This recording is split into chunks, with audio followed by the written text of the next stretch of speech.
So we're going to get started with our first Xcode project. So go ahead and open up Xcode. If you don't know how to open it, make sure you installed it from the previous video where we showed you where to download it from. And you can always find it in Spotlight by typing in Xcode to find your current version of Xcode. And make sure it says version 6.0.1. That's the version we're going to be using in this course. And right now in my right-hand panel here, I have some previous projects I've opened up in the past. You might have this be completely empty because you probably haven't created any projects yet. If you have, they'll show up in this right-hand panel here. Now, we're not going to be creating a playground in this project, but we will be using this in the future. Playgrounds are really cool if we want to just test out some code on our own really quickly. We are going to be creating a new Xcode project. So we're going to be selecting this option, and we're not going to be checking out an existing project. So we don't need to click on this. And we actually have another way we can open projects in the future as well. So let's create a new Xcode project here. And we're just going to go over the options here. So we're actually not going to be working with OS X applications inside of this course. We're going to be sticking with iOS applications, iPhone, iPad. But they are here if you're interested. It's a different developer license you need to purchase. And it's a different framework. But the language is going to be consistent, and the way you're going to go about doing things, a lot of the design patterns are going to be consistent. So if you want to pick this up, it shouldn't be too difficult after you've gone through the full iOS course. We're going to be sticking with iOS, and we're going to be sticking with applications. You can generate your own frameworks and libraries if you're interested. And we could also create an empty application with nothing in it. But we're going to be taking advantage of Apple's boilerplate code inside of the single view application, which basically just creates an application with one view. It'll generate a storyboard for us, which is going to be this nice graphical interface. We're going to be able to adjust UI elements, kind of set things up, get them looking kind of like we want in our application, and then connecting things up and actually building functionality on top of that. So this is going to be a really popular option we pick. Master detail is also another template we could use. You see this in iPad applications often. Things like the email application in the iPad are a really common example of a master detail, where you have some sort of table view, or a bunch of rows that you can interact with and click on, and it adjusts some sort of view on the right, which is usually your email. You can see some details for the email. So you have a list of emails on the left, and the actual details of the email on the right. Page-based applications, you can kind of swipe through different screens that will appear. Not as common as a single view app, or even just kind of setting up your own stuff, but you do see this often in tutorials at the beginning of an app, right? For the first time you use it, you'll often see a page-based app. Tabbed applications are somewhat common. You'll see these often in camera type applications, things like Instagram, where you have that middle camera, and then you have some options on the right, and this all appears on this menu at the bottom. And games, this is really cool for setting up, things in SpriteKit or Metal.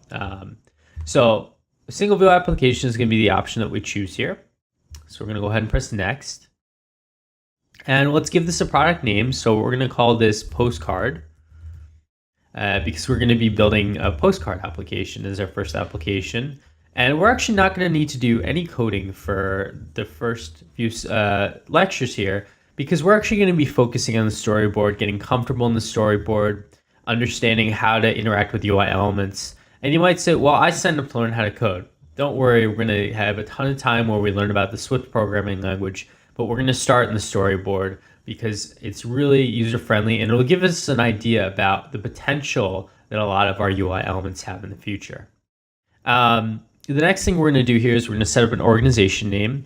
If you don't have one, you can just use your name, right? Like I could do Elliot Arntz. I'm going to leave this as Bitfountain, but if you don't have an organization, if you do have one, you feel free to put your name in for your organization there.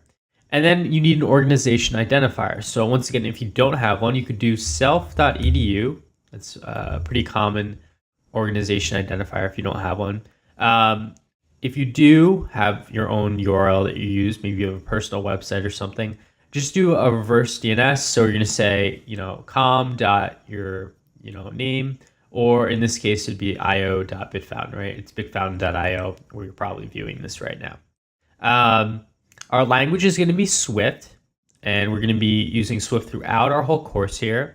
If you want to learn about Objective-C, we do have the iOS 7 course for free, but that's a little dated now. So, I highly recommend using this course because it's going to mirror Xcode 6. It's going to be all the latest and greatest stuff in the iOS 8 framework. So really cool stuff upcoming. For devices, we're going to select Universal here.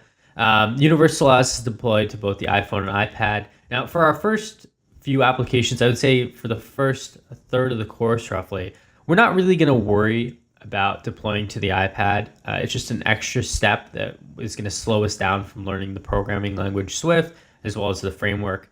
So we're going to be primarily concentrating with, can we get something to run on the iPhone, and does it look like the way we supposed it would? But we will be doing this in the future, and we might as well just set this to universal for now. There's no harm in doing that right now. We're going to uncheck this option for core data. We will be using core data in the future, absolutely. But for right now, we don't need to save things locally to our file system. It's just going to be an additional step we have to take in order to save things for sessions. So we'll absolutely get into core data in the future, but you don't need to check that option right now. So you can press next. Now I am going to select the option to create a Git repository on my Mac. If for some reason you don't want to ever save your project or share your project, you don't have to check this option. I highly recommend you do. We will shortly have a whole video series on how you can implement, using GitHub, using Terminal to save your project to GitHub. But for right now, you're not going to need to immediately use that, but you might want to push this project up. And then why would you ever need this? Well, if you want to share this project with your friend, you want to share this project with a potential client, or maybe you're going to go ahead and apply for some jobs in iOS in the future, it's really nice to have this online portfolio in GitHub. You can just share your repos with someone else, and they're going to see, oh yeah, they actually do know how to code iOS. They've made some projects.